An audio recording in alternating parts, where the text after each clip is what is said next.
Patay ang isang lalaki matapos pagbabarilin sa Tondo, Maynila. Nahuli ka mapaghabol ng mga salarin sa biktima.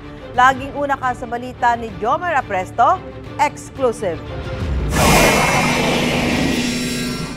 Kita sa CCTV ang pagtakbo ng isang lalaki habang hinahabol ng tatlong lalaki sa bahaging ito ng Tondo, Maynila nitong linggo ng madaling araw. Makalipas lang ang ilang sandali, nakahandusay na sa loob ng isang e-trike ang lalaking tumatakbo sa video. Pinagbabaril na pala siya. Ilang minuto bago ang pamamaril, makikita pa ang mga sospek na nakatambay sa kanto. Maya-maya, napatayo sila at tila mayroong kinokompronta. Hindi gaanong hagip sa video pero yun pala ang 40 anyos na biktima na bumili raw ng pagkain sa isang karinderya. Nakatakbo pa ang biktima sa eskinita hanggang sa ma-corner na siya at saka pinagbabaril. Hindi bababa sa 10 bala ang pinakawalan ng gunman. Sa panayam ng GMA Integrated News sa isa sa mga opisyal ng barangay sa lugar, sinabi niyang hindi nila residente ang biktima maging ang mga lalaki na humabol sa kanya. Dayo po, araw-araw iba-iba. Ano yan kasi, yung lugar na yan talagang tambayan talaga.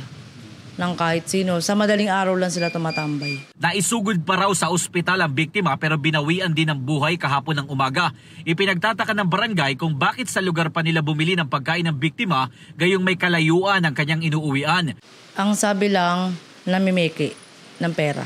Yung nabaril. Pinuntahan namin ang lugar kung saan sinasabing residente ang biktima pero sabi ng barangay roon, hindi nila residente at madalang nilang makita ang biktima. Tumanggi rin magbigay ng pahayag ang sinasabing mga kamag-anak niya. Madalang. Kasi pag may okasyon mga party-party, doon siya lumalabas. Katulad nagpesta. Sagot nila sa akin, ay ayaw din ang paulak na interview. Okay naman daw po, okay na raw sa kanila yun. Tanggap naman nila yung nangyari. Patuloy pa ang investigasyon ng pulisya para matukoy ang pagkakakilala ng mga salarin at ang motibo sa pamamaril. Ito ang unang balita, Jomer Apresto para sa GMA Integrated News. Gusto mo bang mauna sa mga balita? Mag-subscribe na sa GMA Integrated News sa YouTube at tumutok sa unang balita.